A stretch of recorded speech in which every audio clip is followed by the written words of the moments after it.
What's up guys, this is Jay Espinal and thank you for watching. This week I will be going over the differences between two camera systems, the tried and true digital SLR and the newcomer, most improved mirrorless camera. I also posed the question to you, what system do you guys use and why? But without further ado,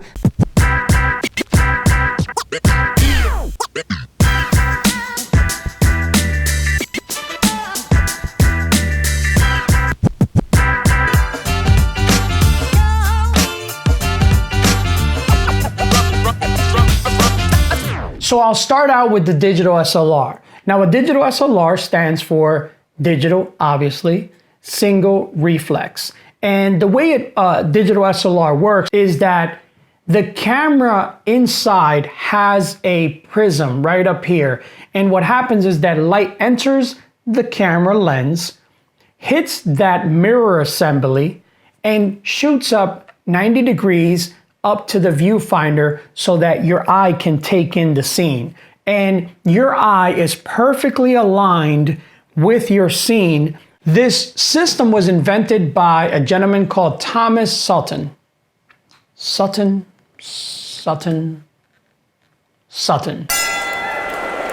Anyhow, basically Sutton was looking to solve the rangefinder issue, right? Because with a rangefinder, you're literally composing your shot off axis. Whereas with a digital SLR, you're right on axis with your image. And that's what made the digital SLRs so popular, because you were getting exactly what you wanted as far as focus and as far as composition.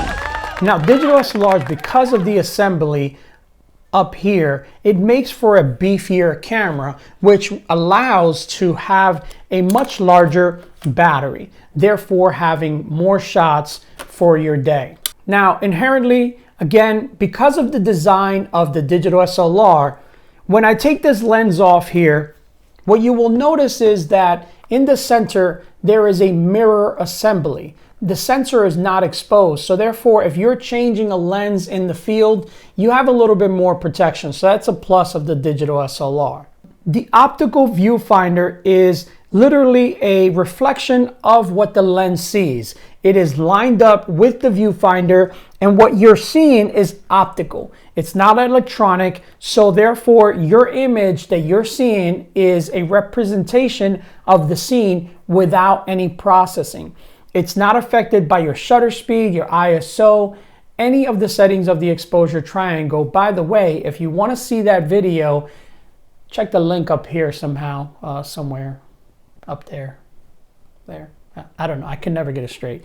Now SLRs, when you get into a certain price point, they are weather sealed. And when they are, these things are tanks. They're built to withstand any kind of weather, and they're made for the true professional. So SLRs really get a big plus in that regard. Now, this could be seen as a pro or a con. I'm gonna throw it in the pro side. People like having a larger camera, a much heavier camera. They feel safer with it for balance, for grip. The weight of a digital SLR is a pro, so I threw it in there. Digital SLRs have been around for quite a while. When people are out there thinking about shoots, whether it be a fashion shoot or just a high pressure client situation, people usually go for digital SLRs because of their track record, right? And the track record of a digital SLR is undeniable, so people will choose a digital SLR. Now, that concludes the pros list for the digital SLRs. If I've missed anything, let me know down in the comments. I would love to hear from you guys. I want to get into the cons of the digital SLR. What makes the digital SLR something that you may not want to use it anymore now that there's other choices? Now, the digital SLR is inherently, like I said before, a heavier camera. And I personally found this to be a pain in the neck, literally. I took this camera with me to Paris, this exact setup, and I left it in the hotel a couple of times because I must have been walking something like, I don't know, 20 to 30,000 steps. You know, after a while, it really got to be daunting. And I thought to myself, when I get back home, I have to find a lighter system. But digital SLRs are heavy cameras, so keep that in mind. Now, due to the mirror assembly inside, digital SLRs are loud.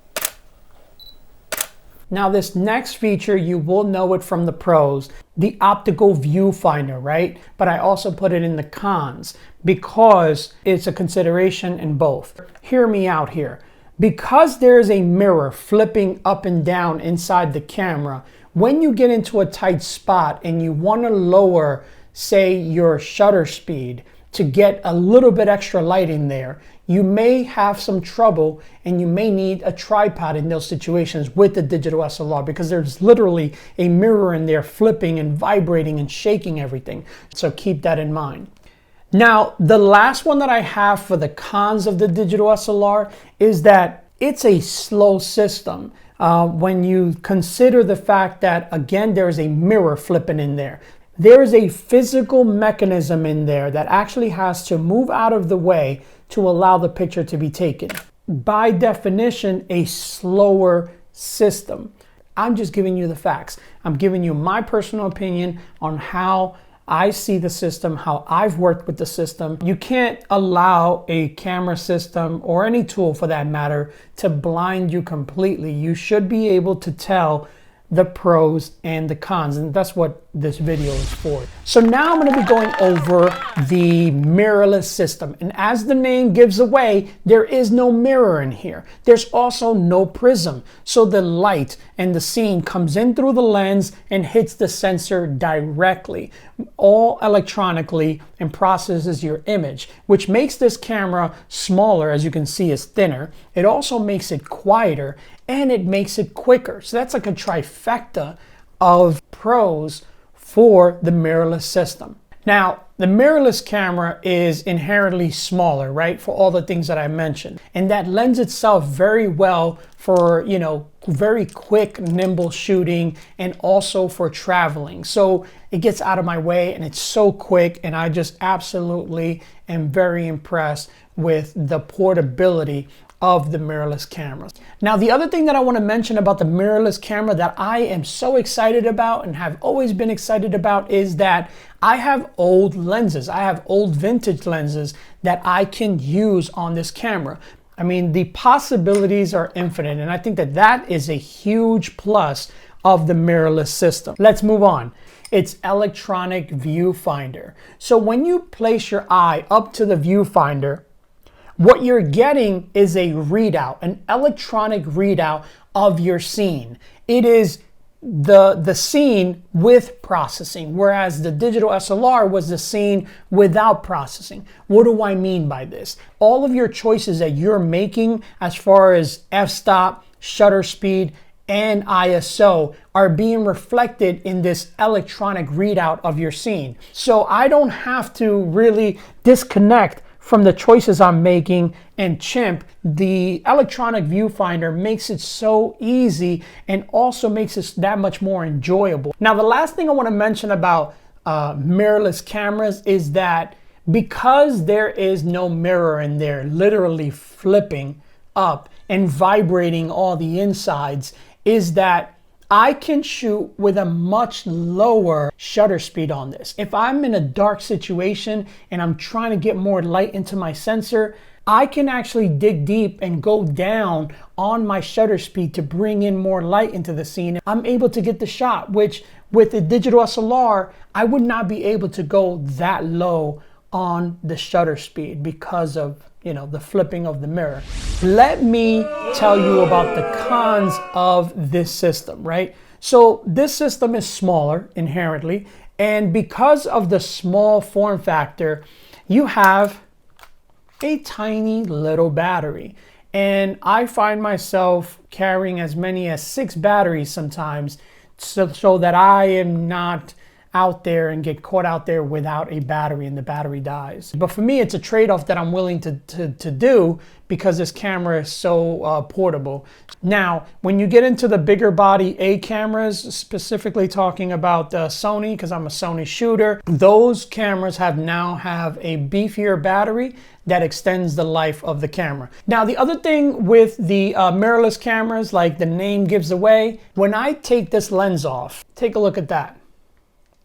There is no protection for that sensor. So basically, your sensor is out there for the elements and debris and dust and all kinds of crap to get on there. So when you're changing lenses, you have to be way more careful. The electronic static that you're gonna get will just call and attract little dust bunnies and all kinds of stuff there. So that is one of those considerations. And some people just don't want to deal with cleaning their sensor that often. Now, the next and last thing I will put on the list of cons for the mirrorless camera is that it is small. Therefore, it is light. It is just, some people really don't like it, especially if you have large hands. Your hand, when you grip it, you will feel like your hand is swallowing the camera, and then you got the two fingers here kind of dangling, and some people just really hate that. So to conclude this pros and cons list, basically, I have made the switch over to mirrorless cameras, specifically the Sony A systems, because of all the things that I mentioned. Mirrorless cameras have really opened and reinvigorated my enjoyment with taking pictures. I hope you guys found this video to be informative and help you make your choice on what system you're going to be purchasing next if you're in the market for a new camera. Consider these pros and cons lists, and hey, if you would like to stay with the digital SLR, that's great, but I would love to hear from you guys. Let me know down in the comments below. As always, tell a friend to tell a friend. Thank you for rocking with me once again. I have more videos coming. Bear with me as I battle the resistance, if you will, to get here in front of the camera and keep shooting for you guys. Until next time, guys, keep shooting.